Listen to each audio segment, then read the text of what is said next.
I'm Samantha Mitchell, 34, and I never thought my career in cybersecurity would lead to my own family being investigated by Homeland Security.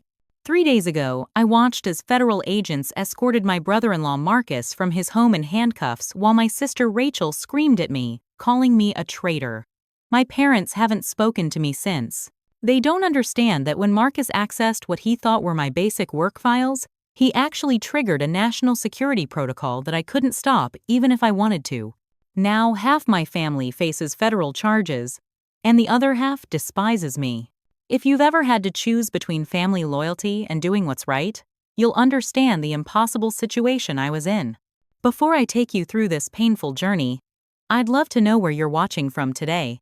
Drop your location in the comments, hit subscribe if family drama stories resonate with you, and let me know if you've ever had to make a difficult choice that put you at odds with people you love. Growing up in suburban Connecticut, I was always the responsible one. While my sister Rachel charmed everyone with her outgoing personality and social grace, I was the quiet achiever who gravitated toward computers and problem solving. Our parents, both high school teachers, never quite understood my fascination with cybersecurity, but they beamed with pride when Rachel brought home popular boyfriends and pursued a marketing degree at a prestigious university.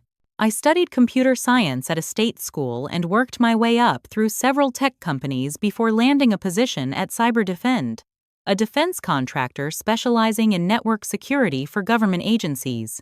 My family viewed my job as just IT stuff, despite my attempts to explain that I worked on systems protecting sensitive government information. The security clearance process alone took 6 months, something my parents dismissed as unnecessary bureaucracy. Rachel met Marcus Henderson during her junior year of college. He was charismatic, ambitious, and seemed destined for success with his business degree and smooth-talking abilities. They married shortly after graduation, bought a house in the same town as our parents, and quickly became the golden couple of the family. Marcus started a financial consulting business that appeared successful on the surface, with all the trappings of affluence, luxury cars, designer clothes, and extravagant vacations. Meanwhile, I lived modestly in a small apartment, saving for the future and finding fulfillment in my increasingly responsible role at CyberDefend. Every Sunday dinner at my parents' house followed the same script. Rachel and Marcus would dominate the conversation with stories of their glamorous life, while my parents would nod approvingly.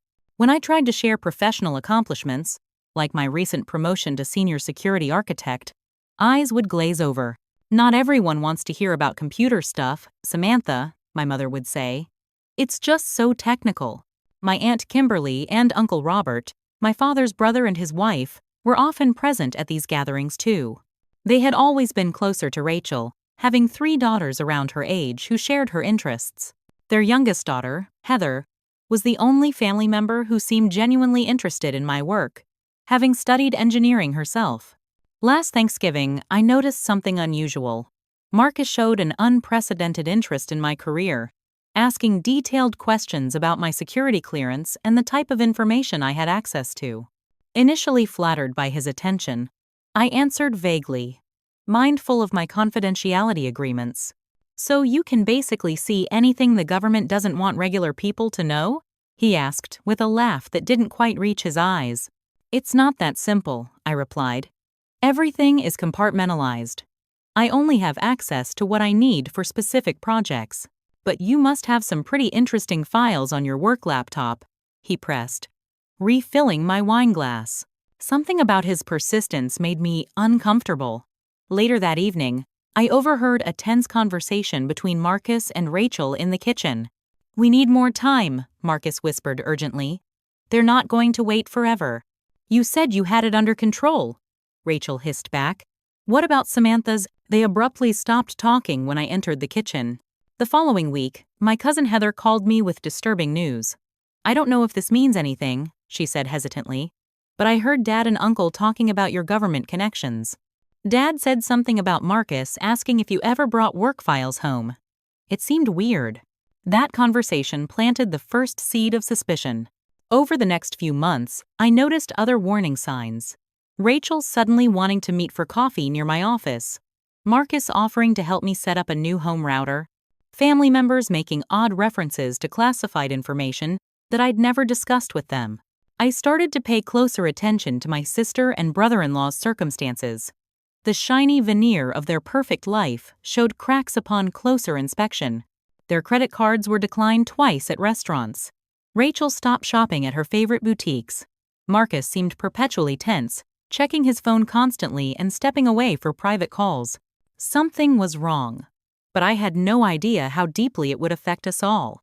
The first concrete sign of trouble came on a Tuesday evening in March. I was working from home when my personal security system alerted me to an unusual login attempt on my network. As a cybersecurity professional, I maintain significantly better protections than the average person, including intrusion detection systems and network monitoring tools. Someone was attempting to access my home network, using sophisticated methods that went beyond simple password guessing. I immediately initiated countermeasures and began tracing the source. What I found sent a chill down my spine. The attack originated from an IP address registered to my sister and brother-in-law's home internet service.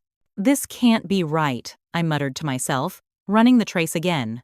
The results were the same.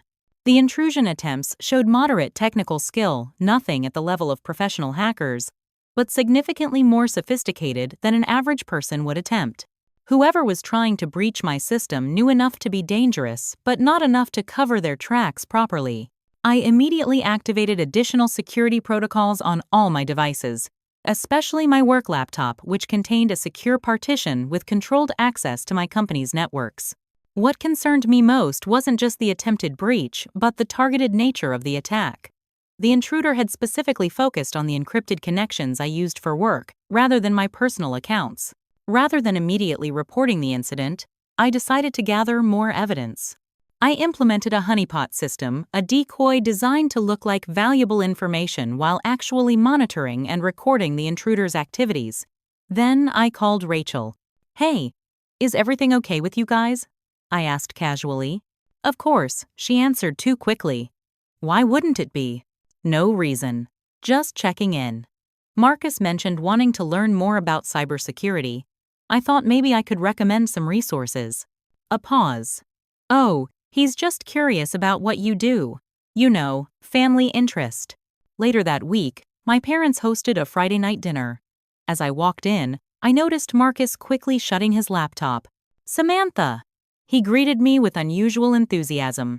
Just the person I wanted to see. "I've been having trouble with my computer running slowly. Mind taking a look?"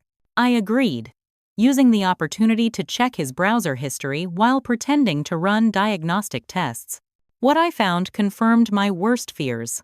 Searches for accessing encrypted files, bypassing network security, and selling classified information.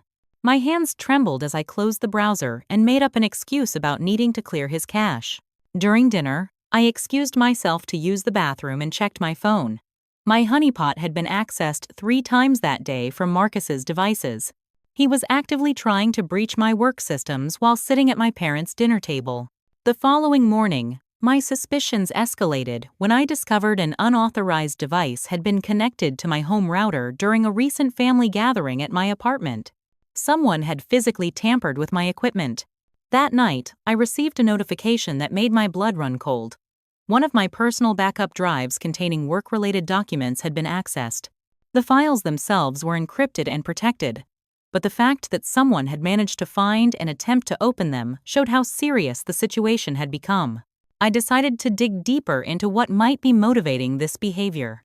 A discreet background search on Marcus revealed disturbing information. His successful business was hemorrhaging money. Credit reports showed maxed-out cards and multiple loans in both his and Rachel's names. They had refinanced their house twice in the past year, and there was a tax lien against his business. The final piece fell into place when I discovered messages on a family group chat that I hadn't been included in. My Uncle Robert had written, "Marcus says Samantha's government files could solve all their problems. Do you think she would help them if she knew how bad things are?"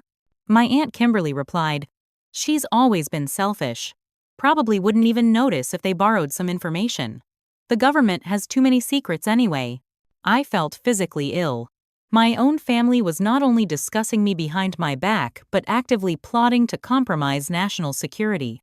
That night, someone tried to access my work laptop again.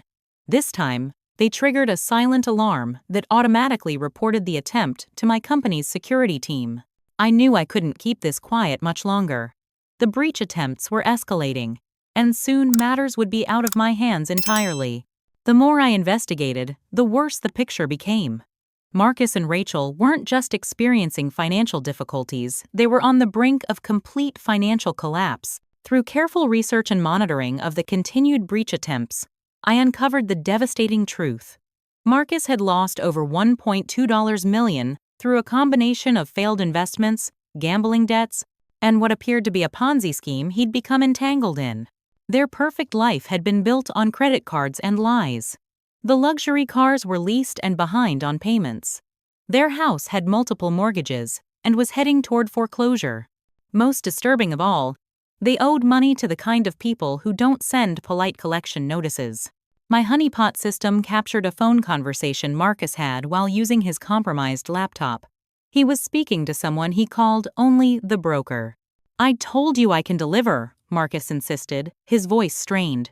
"My sister-in-law has direct access, top-level clearance." "You promised results 2 weeks ago," replied a heavily accented voice. "My clients are not patient people. They've already advanced you $50,000. They expect return on investment. I just need more time to access her system. The files will be worth millions. Information on defense contracts, weapon systems, surveillance capabilities. Once I have them, your clients can name their price. 3 days, Mr. Henderson. After that, we discuss consequences." The recording ended, and I sat in stunned silence. My brother-in-law was actively attempting to commit espionage. He had already taken money from foreign interests and promised them classified information he thought I could access. And my sister was involved. That night, Rachel called me at 11:47 p.m., her voice slurred from alcohol. "Sam, I need to ask you something," she said, her words running together. "If someone was in real trouble, like life or death trouble, would you do anything to help them? Even if it wasn't exactly legal?" "Rachel, what's going on? Are you in danger? Just answer the question," she snapped. "Would you break rules to save family?" "It depends on the rules," I answered carefully. "Some lines can't be crossed." "That's what I told him," she muttered. "But he says the government owes people like us anyway. All those secrets they keep, all the money they waste. What's a few files when they've got millions?" "Rachel, is this about Marcus trying to access my work files?" The line went silent for several seconds. "You don't know anything," she finally whispered. "You've always had it easy. Perfect Samantha with her perfect job and no responsibilities. You have no idea what real pressure is like." The call ended abruptly, leaving me shaking with anger and fear.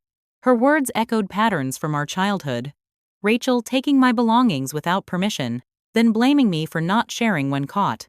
Once she had stolen my science project the night before it was due, telling our parents I had selfishly refused to help with her assignment. Now, 30 years later, she was using the same tactics to justify stealing national security information. The next day, I discovered that my parents' home computer had been used to research my workplace security protocols. They likely had no idea what their computer was being used for, but it confirmed that Marcus was expanding his efforts and involving more family members. Whether they were aware or not, I confronted Marcus directly, hoping there might be some explanation that wasn't as terrible as it seemed. We met at a coffee shop, away from family and recording devices. "I know what you're doing," I told him bluntly. "The attempts to hack my systems, the conversations with foreign buyers. It needs to stop now." His charming facade slipped for just a moment, revealing cold calculation in his eyes. Then the mask was back in place. "I don't know what you're talking about, Samantha," he laughed. "I think you've been working in security too long, seeing threats everywhere." "Marcus, I have evidence. Recorded conversations. I know about the money troubles, the people you owe. This isn't a game, it's espionage. People go to prison for decades for what you're attempting." His expression hardened. "If you had evidence, you'd have reported it already. But you haven't, because we're family. And you know what happens to families? When someone turns traitor. That evening, my parents called. They'd clearly spoken to Marcus. "We're very disappointed in you," my father began, "making up stories about your sister and Marcus. They told us you've been acting paranoid, accusing them of spying or some nonsense. Dad, it's not what they're telling you. They showed us the text messages." "Samantha," my mother interrupted, "threatening to report them to the authorities? Over nothing? They're worried about you." "What text messages?" I asked, confused. "Don't play innocent. Marcus showed us everything. They're considering getting a restraining order if this continues. Why can't you just be happy for their success instead of inventing these crazy accusations?" After hanging up, I checked my phone and discovered someone had created fake text messages that appeared to be from my number, containing paranoid accusations and threats against Marcus and Rachel. They were already working to discredit me with the family. That night, I received an alert that someone had attempted to access my secure work server using my credentials that I kept in an encrypted password manager. The only way someone could have obtained them was through physical access to my unlocked devices. I remembered Rachel hugging me goodbye after our last family dinner, insisting I finish my wine before leaving. I must have been careless with my phone during those few minutes. The attempt triggered automatic security protocols at my workplace. A formal security violation report was generated and sent to my superiors. I knew what would come next. Within hours, my phone rang with a call from corporate security. "Miss Mitchell, we need you to come in immediately regarding a potential security breach. Please bring all company devices with you." The decision I'd been dreading had been made for me. By attempting to access classified systems, Marcus had triggered an investigation that I could no longer control or conceal. I arrived at Cyberdefense headquarters at 7:30 a.m. the next day, escorted directly to a secure conference room where 3 people waited: Diane Franklin, our chief security officer; James Perkins, corporate legal counsel; and a stern-looking man who introduced himself simply as Agent Thomas Walker. "Miss Mitchell, I'm with the Department of Homeland Security," Walker said, showing his credentials. "We need to discuss a serious security breach attempt involving your access credentials." For the next 4 hours, I answered questions and provided every detail about the attempted breaches, the family situation, and my own actions in monitoring the intrusions. I surrendered my devices for forensic analysis and provided access to my personal monitoring systems that had captured evidence of Marcus's activities. "You should have reported this immediately," Diane said, her expression grave. "The moment you suspected a targeted attempt to access classified systems." "They're my family," I replied weakly, though I knew it wasn't an excuse. Agent Walker reviewed the evidence I'd gathered and made several calls. When he returned, his demeanor had shifted from accusatory to concerned. "The situation is more serious than we initially thought," he explained. "The individuals your brother-in-law has been communicating with have connections to foreign intelligence services. Based on the communications you've provided, he's already received significant payment in exchange for promises of classified information." "What happens now?" I asked. "We've opened a formal investigation. Normally, you would be suspended during this process, but given that you appear to be a victim rather than a co-conspirator, we're taking a different approach." Agent Walker leaned forward. "We need your cooperation, Miss Mitchell. Your brother-in-law and possibly other family members are engaged in a conspiracy to commit espionage. We need to know exactly what information has been compromised and who else is involved." I felt sick. "What are you asking me to do?" "We need you to wear a wire and continue normal interactions with your family. We need to determine the full extent of the conspiracy and gather admissible evidence." The next Sunday dinner was the hardest thing I'd ever done. I arrived at my parents' house wearing a nearly undetectable recording device. Agent Walker and his team monitored from a van parked down the street. I had to act normal while trying to gather information that would likely send my own family members to prison. Rachel and Marcus arrived late, both tense but putting on a show of normalcy. My parents remained cold toward me, clearly still believing Marcus's version of events. Uncle Robert and Aunt Kimberly were there too, along with Cousin Heather, who shot me concerned glances throughout the evening. "How's work going, Samantha?" Marcus asked casually during dinner. "Any interesting projects lately?" The usual security protocols and systems integration, I answered vaguely. You know, he continued, I've always been fascinated by what you do. All those government secrets must give you quite a perspective on how things really work. It's mostly technical, not very exciting. Uncle Robert joined in. But you must see some valuable information. Things that could be useful to the right people. Everything is compartmentalized, I explained for what felt like the 100th time, and heavily monitored. But you mentioned having those files at home, Marcus pressed. The ones on your external drive. I never mentioned any such thing. I don't keep classified materials at home, Marcus. That would be illegal. Come on. Everyone bends the rules a little, Aunt Kimberly said with a laugh. The government has too many secrets anyway. The conversation continued in this vein, with various family members fishing for information about my access levels and what files I might have at home. It was surreal hearing my family openly discussing what amounted to espionage over pot roast and mashed potatoes. After dinner, I deliberately left my purse visible in the living room and excused myself to help with dishes. As expected, when I returned, Marcus was just stepping away from where my bag had been. The tracking software on my phone would show that he had accessed it. Later in the kitchen, Rachel cornered me. I know what you did, she hissed. Installing some kind of monitoring system on Marcus's laptop. He found it. I don't know what you're talking about. Stop lying. You've always been jealous of what we have. Now you're trying to sabotage us because we're having a rough patch. Rachel, if you're in trouble, there are legal ways to get help. Her eyes narrowed. You have no idea what's at stake. Marcus says those files could save us. One small breach, that's all we need. No one would even notice. People would notice. And it's not just files, it's national security. People could get hurt. Always so dramatic, she scoffed. It's just information. Information that could help your family when we really need it. But you've always been selfish. As I drove home that night, Agent Walker called. We got what we needed. The recording clearly shows solicitation of classified information and knowledge of the attempted system breach. We're expanding the investigation to include your uncle and aunt based on their statements. The next day, forensic analysis of my devices confirmed that Marcus had installed keylogging software on my phone during dinner, attempting to capture my work passwords. The breach was more serious than we thought. He had successfully copied some encrypted files during a previous attempt, though he hadn't been able to access their contents. These aren't just corporate files, Agent Walker explained during our debrief. Based on what he targeted, he was after information related to a classified defense system.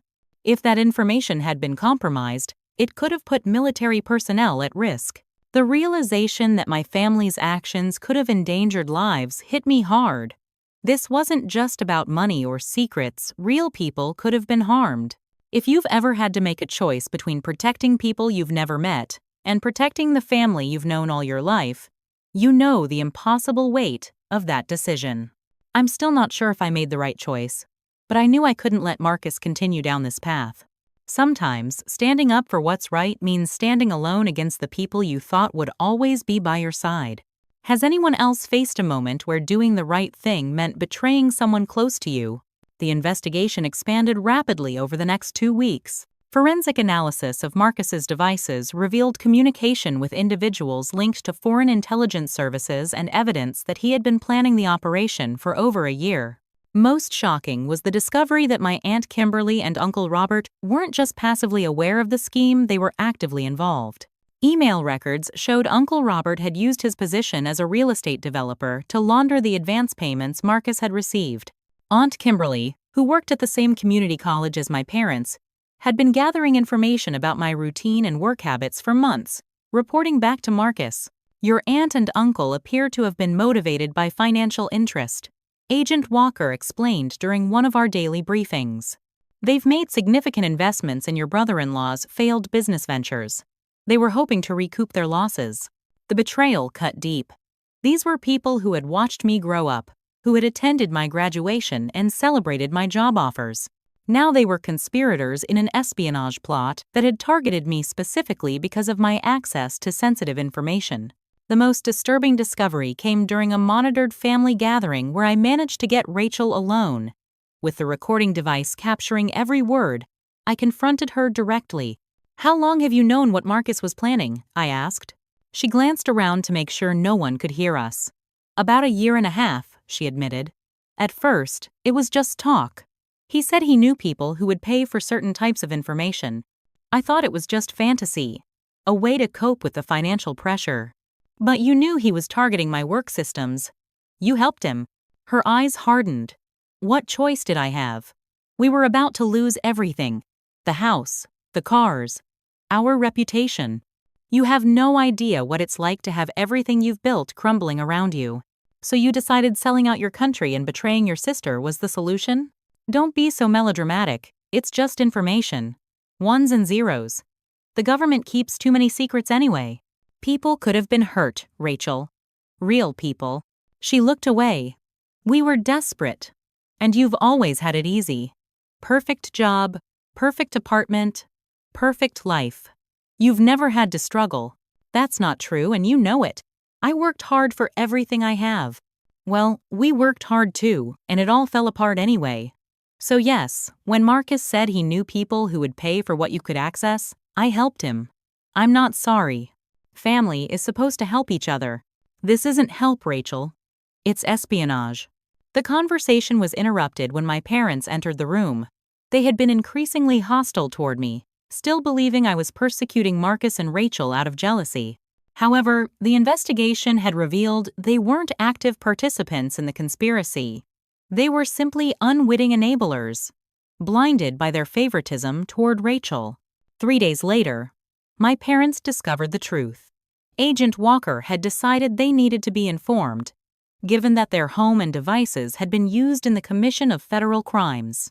I wasn't present for the conversation, but I received a call from my father afterward. "Is it true?" he demanded, his voice shaking. "About Marcus and Rachel trying to steal from your work?" "Yes, Dad. It's true. I've been trying to tell you, but they said it was just some information. Nothing important. They said you were overreacting. They were trying to access classified defense information to sell to foreign interests. It's espionage, Dad. It's not just stealing, it's treason." The line went quiet for several moments. "Your mother and I, we didn't know. We thought. You thought I was making it up.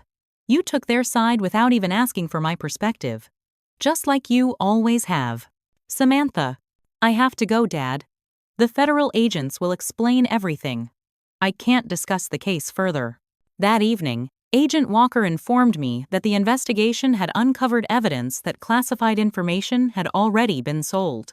Not through my access credentials, thankfully, but Marcus had apparently obtained some less sensitive but still classified documents through another source. "This elevates the case significantly," Walker explained. "We're going to need to move quickly. The operation will conclude within the next 48 hours.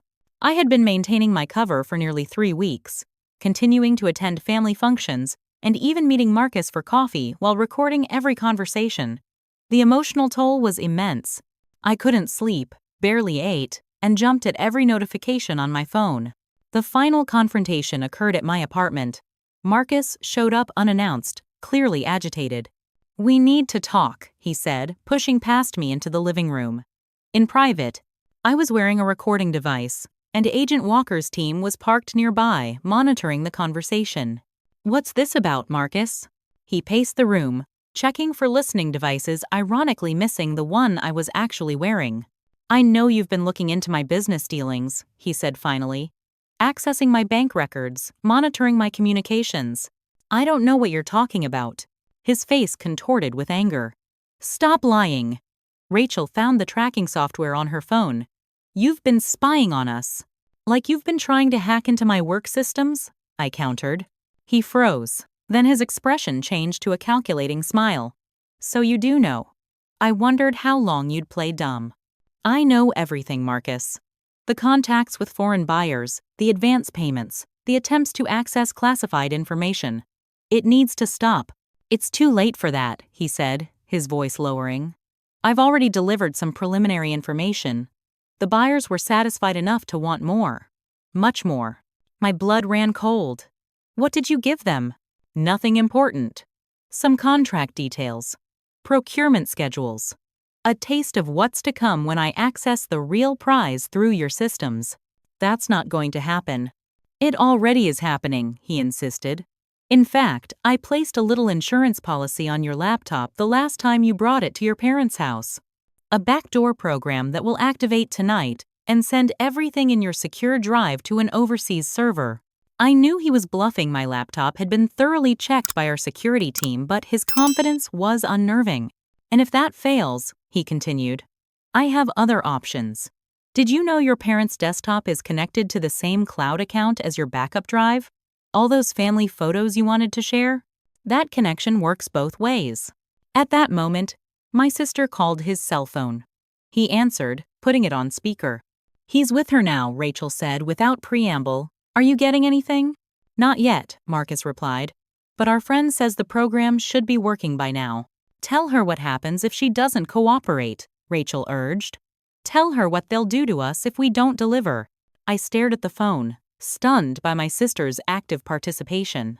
Marcus, whoever you're working with, whatever they've promised you, it's not worth it, I pleaded.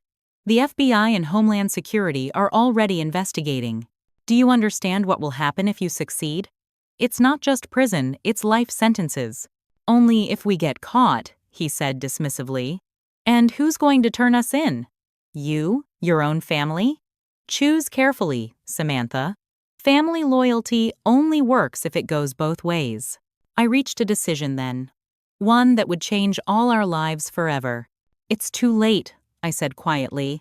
The authorities already know everything. His face darkened. What did you do? At that moment, Agent Walker's voice came through my phone, which I'd quietly activated during our conversation.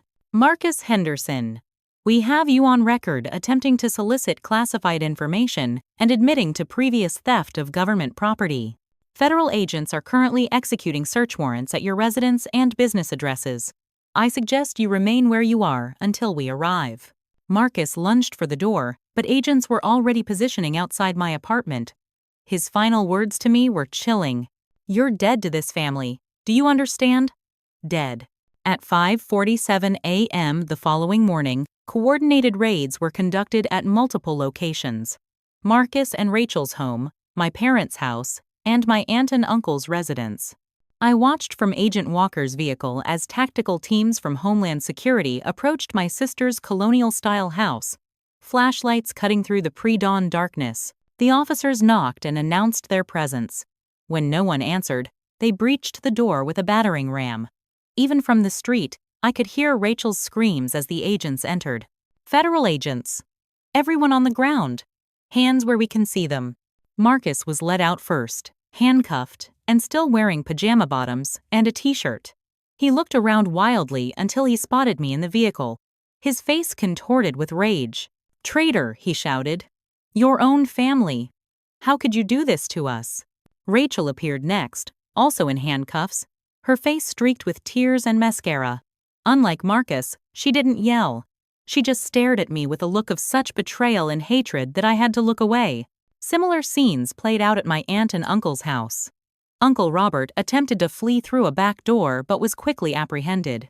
Aunt Kimberly was found deleting files from her computer when agents entered. My parents weren't arrested, but they were detained for questioning. They had no involvement in the conspiracy beyond unwittingly allowing their home and devices to be used. Still, the sight of them sitting in their living room, confused and frightened as federal agents searched their home, broke something inside me. Back at the field office, Agent Walker provided an update on what had been recovered.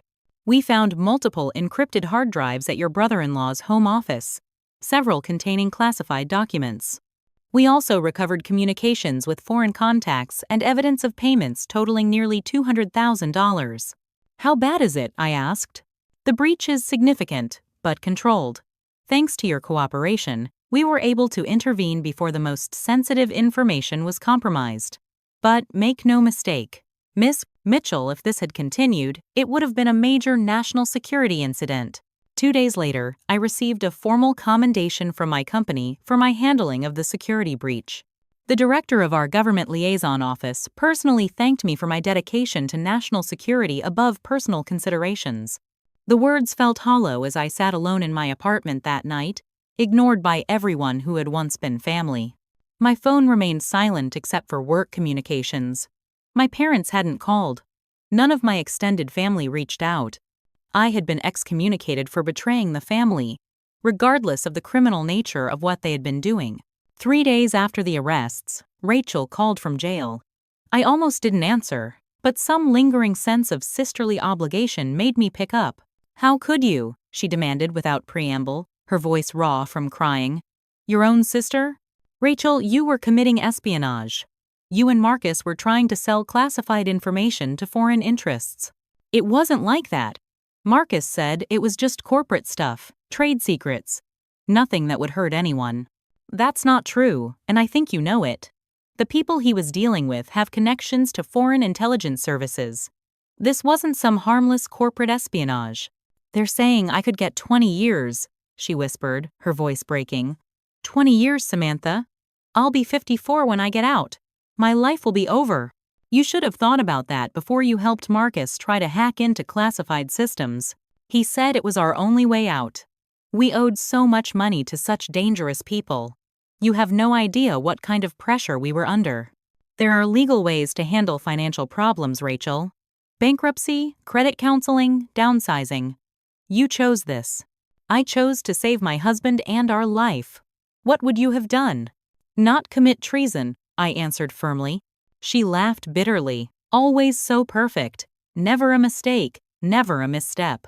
I hope your precious job keeps you warm at night, because you don't have a family anymore." The call ended, and I sat in silence, tears streaming down my face. Despite everything they had done, these were still the people I had grown up with, shared holidays with, built memories with. And now they were gone, either headed to prison or unwilling to associate with me. My parents finally called a week later. My mother cried through most of the conversation. My father sounded decades older. "The FBI agents showed us everything," he said heavily. "The evidence against Marcus, the things he was trying to access through your work systems. We had no idea, Samantha. We thought. You thought I was making it up out of jealousy. I finished for him. Like you always assumed when I had conflicts with Rachel." "That's not fair," my mother protested weakly. "Isn't it? My entire life, Rachel has been the golden child who could do no wrong. Even when she was clearly in the wrong, you found ways to blame me." "We never meant to make you feel that way," my father said. "Intentions don't matter, Dad. Actions do. And your actions have consistently shown where your loyalties lie." There was a long silence. "We're sorry," my mother finally said. "We should have listened to you. We should have at least considered that you were telling the truth." It was the first real apology I could remember receiving from them. Under different circumstances, it might have been a breakthrough moment. Now it just felt too little, too late. The weeks that followed brought more revelations and consequences. Marcus was denied bail due to the seriousness of the charges and the evidence that he had connections to foreign entities who might help him flee. Rachel was granted bail but had no means to pay it, as all their assets had been frozen. Uncle Robert and Aunt Kimberly were charged as co-conspirators. Their involvement had been deeper than initially suspected. They had helped launder the advance payments and had actively participated in planning the information theft. My cousin Heather reached out secretly, sending a text that read simply, "I believe you did the right thing. Not everyone in the family thinks you're wrong." It was a small comfort, but at least it was something. My work life became complicated as well. While officially commended for my actions, I was moved to a different department, away from the most sensitive projects.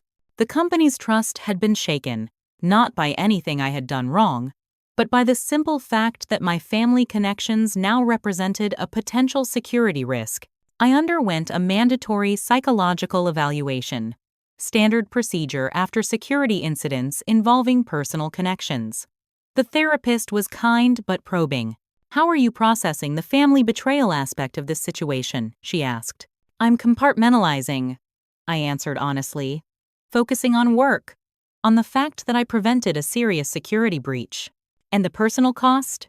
I'm trying not to think about that yet." She nodded understanding. "At some point, you'll need to. Betrayal by family members is among the most traumatic experiences humans can face. even when you're the one who made the right choice. The initial court appearances revealed the full gravity of the charges. Marcus faced multiple counts of espionage, conspiracy, computer fraud, and identity theft. If convicted on all counts, he was looking at up to 40 years in federal prison. Rachel faced lesser but still serious charges as an accomplice, with potential sentences of 15 to 20 years. My aunt and uncle were charged with money laundering, conspiracy, and accessory after the fact. Even with plea deals, they were likely facing significant prison time. I attended the arraignment, sitting at the back of the courtroom, watching as my family members were led in wearing prison jumpsuits and handcuffs. None of them looked at me except Rachel, who shot me a glance of pure hatred before focusing on the judge. The proceedings were clinical and efficient.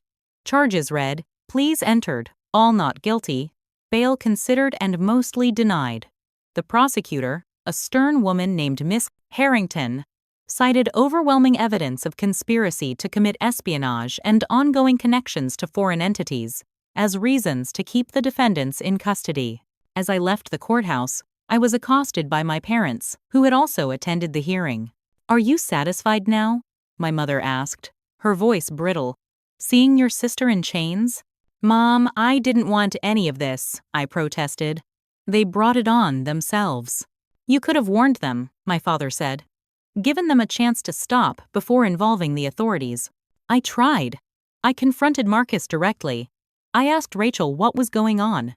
They denied everything, and then escalated their attempts to hack my work systems. "There must have been another way," my mother insisted. "Some solution that didn't tear apart our family." "They were committing espionage," I said, struggling to keep my voice steady. "Selling classified information to foreign interests. People could have been hurt or killed if that information got into the wrong hands." "What would you have had me do?" Neither of them had an answer to that. We parted without resolution, the gulf between us wider than ever. The family quickly divided into factions. Most rallied around Rachel and Marcus, viewing me as the traitor who chose career over family. A smaller contingent, led by my cousin Heather, reached out privately to offer support. "I've seen the evidence," Heather told me during a clandestine coffee meeting. "The FBI interviewed me because I was at some of the family gatherings where this was discussed. What they were doing was wrong, Samantha. You didn't have a choice. Try telling that to the rest of the family." "They're in denial," she said. "It's easier to blame you than accept that Rachel and Marcus were willing to commit treason for money." Work became my refuge, though even there things had changed. I was assigned to a new team working on commercial rather than government systems. My security clearance remained active but was under review. The psychological evaluations continued weekly. "How are you handling the isolation?" my therapist asked during one session. "I keep busy," I replied. "Focus on work, exercise, reading, normal things." "And the family situation?" "What family situation?" "I don't have a family anymore." She gave me a look that mixed sympathy with challenge. Avoidance isn't processing. I'm not avoiding. I'm accepting reality. They made their choices. I made mine. Marcus's legal strategy soon became clear. He would attempt to minimize his culpability by implicating others. His attorney approached the prosecution with an offer to provide comprehensive information about the full conspiracy in exchange for reduced charges. The implication was that there were other conspirators he could identify. Rachel took a different approach. She filed for divorce from Marcus, claiming she had been manipulated and misled about the nature of his activities.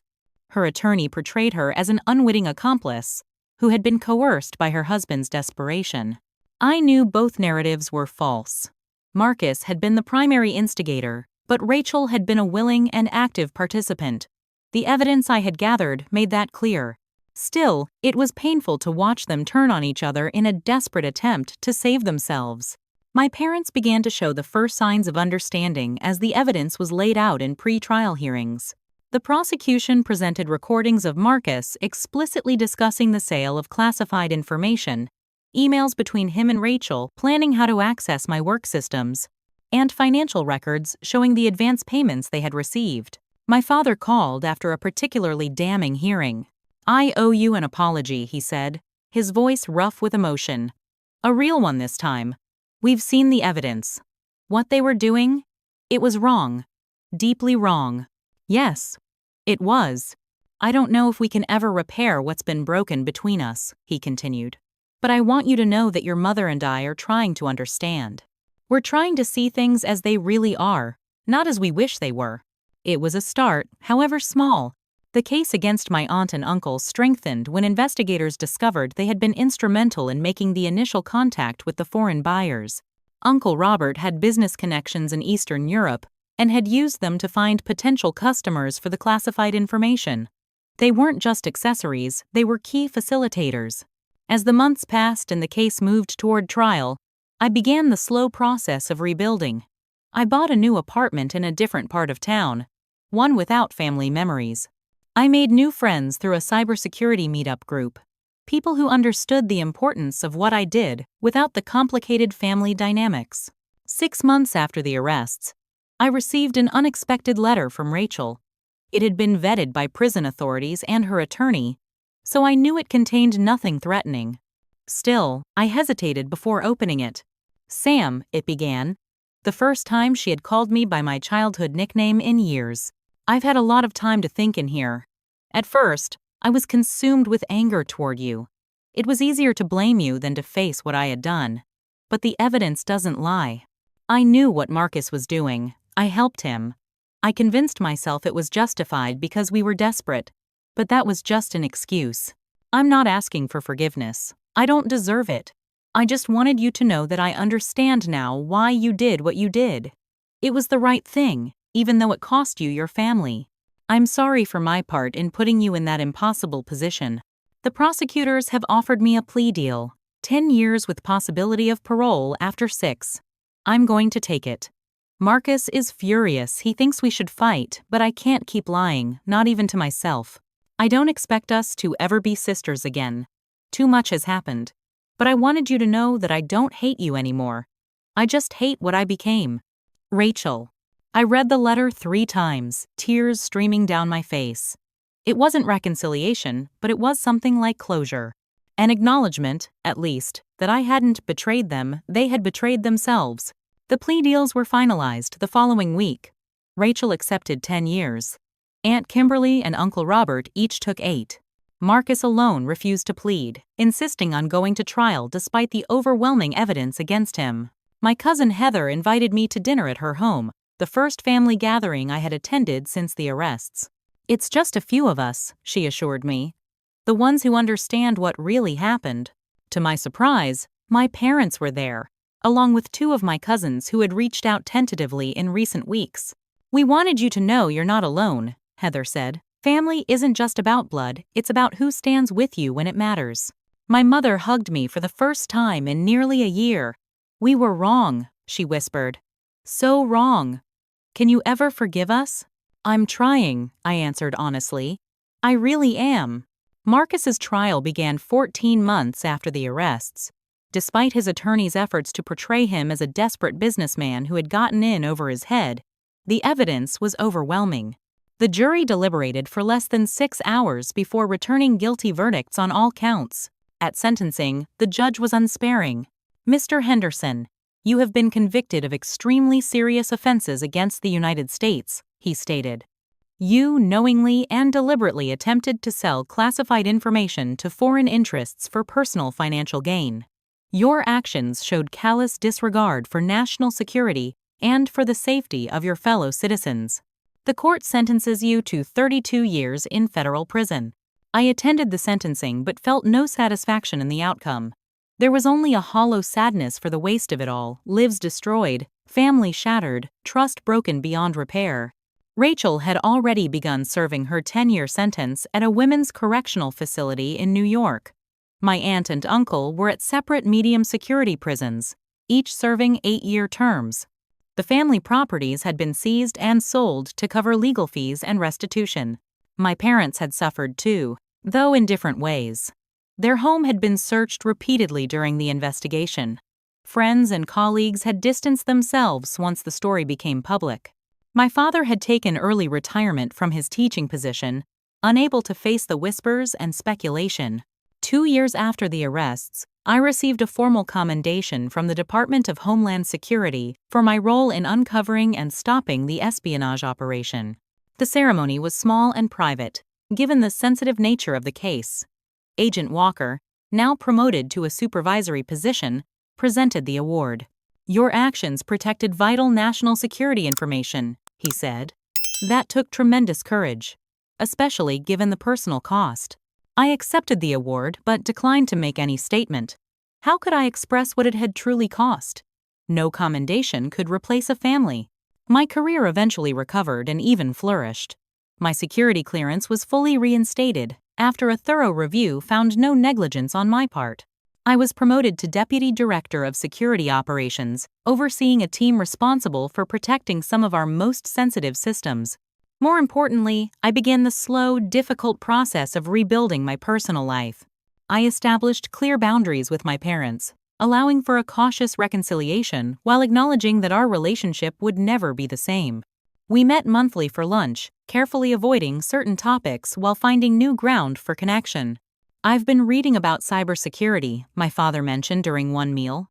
"Trying to understand what you do. It's fascinating work." It was a small gesture but meaningful, an attempt to see my world rather than dismissing it as just IT stuff. 3 years after the sentencing, Rachel was granted permission to call me from prison.